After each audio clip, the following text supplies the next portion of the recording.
Vote পরবর্তী হিংসার অভিযোগ খতিয়ে দেখতে রবিবার রাতে কলকাতায় এলো বিজেপির কেন্দ্রীয় দল। আর তার আগেই রাজ্য বিজেপির সদর দফতরের সামনে বোমাতঙ্ক ঘিরে পড়ে গেল শোরগোল। দেখে তো মনে হচ্ছে একটা বোমা রয়েছে এখানে। কলকাতা পুলিশ নাকি দায়িত্ব নিয়ে থাকার পরও এখানে যদি বোমা পাওয়া যায়, এর চেয়ে লজ্জাজনক বোধহয় বাংলার জন্য কিছু হতে পারে না।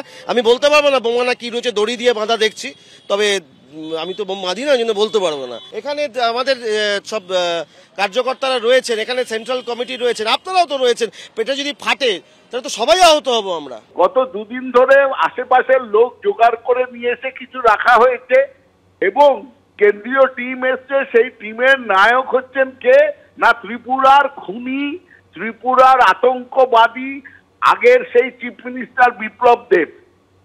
আর সামনে বোমা রেখে দিয়ে একটা গল্প তৈরি হচ্ছে। আর কত নাটক করবে বিজেপি? সেন্ট্রাল অ্যাভিনিউ এর একপাশে মুরলীধর সেন লেনে রাজ্য বিজেপির সদর দপ্তর, আর ঠিক উল্টো দিকে মাহেশ্বরী সদন, যেখানে বিজেপির ঘরছাড়া কর্মী সমর্থকদের আশ্রয় দেওয়া হয়েছে। আর রাস্তার ঠিক ডিভাইডারে রাখা বোমার মতো বস্তু ঘিরে দেখা দিল আতঙ্ক। ঘড়িতে তখন সন্ধ্যে 7:20। তখনও মাহেশ্বরী ভবনে এসে পৌঁছননি বিপ্লব দেব, রবিশঙ্কর প্রসাদরা। কিন্তু ঠিক সেই সময় বিজেপি কর্মীদের নজরে আসে সেন্ট্রাল অ্যাভিনিউ এর ডিভাইডারে রাখা রয়েছে গোলাকার এই বস্তুটি। গার্ডরেল দিয়ে জায়গাটি ঘিরে ফেলে পুলিশ। মূল যে রাজ্য বিজেপি দপ্তর 6 নম্বর মুরলীধর সেন লেন, আমার পিছনে যে ছবি দেখতে পাচ্ছ এই মুরলীধর সেন লেন, সেখান থেকে সেন্ট্রাল অ্যাভিনিউতে এলে এর উল্টো দিকে কিন্তু মাহেশ্বরী সদন। আর সেন্ট্রাল অ্যাভিনিউ এর মাঝে ডিভাইডারের যে ছবি আমাদের ক্যামেরা প্রতিনিধি অজয় দাস তুলে ধরছেন, তুমি দেখতে পাচ্ছ গার্ডরেল দিয়ে কয়েক মিনিট আগে ঘিরে দেওয়া হয়েছে কলকাতা পুলিশের তরফ থেকে। এবং এই যে গোলাকার বস্তু পড়ে রয়েছে, যা ঘিরে পুলিশ এবং সাধারণ মানুষ তারা আশঙ্কা করছেন হয়তো এটি একটি বোমা, এবং তা ডিফিউজ করার জন্য কলকাতা পুলিশের তরফ থেকে উদ্যোগ নেওয়া হয়েছে। কলকাতা পুলিশের বম ডিসপোজাল স্কোয়াড গিয়ে গোলাকার বস্তুটিকে উদ্ধার করে।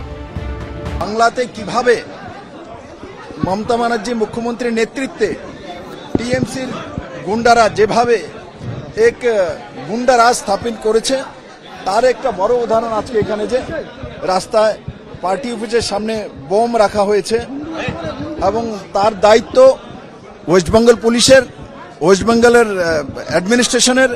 আমি আপনাদের মাধ্যমে এখনো মমতা ব্যানার্জিকে অনুরোধ করছি, আপনি মুখ্যমন্ত্রী রয়েছেন, ল অ্যান্ড অর্ডার আপনার কাছে রয়েছে, বাংলার মানুষকে সামলানোর আপনার দায়িত্ব, আপনি আপনার মুখ্যমন্ত্রীর দায়িত্ব পালন করুন।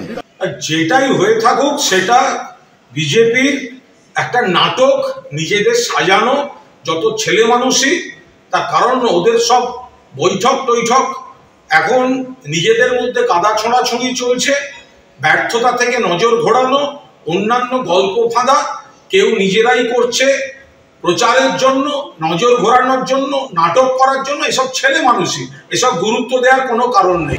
গোলাকার বস্তুটি পরীক্ষা করার পর কলকাতা পুলিশের তরফে জানানো হয় সেটি কোনো বোমা নয়, সূত্রে দিয়ে গোলাকার বস্তু বানানো হয়েছিল।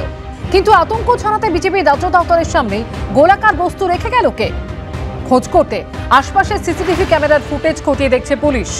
শিবাশিস মৌলিক, অনির্বাণ বিশ্বাস ও পার্থপ্রতিম ঘোষের রিপোর্ট, এবিপি আনন্দ।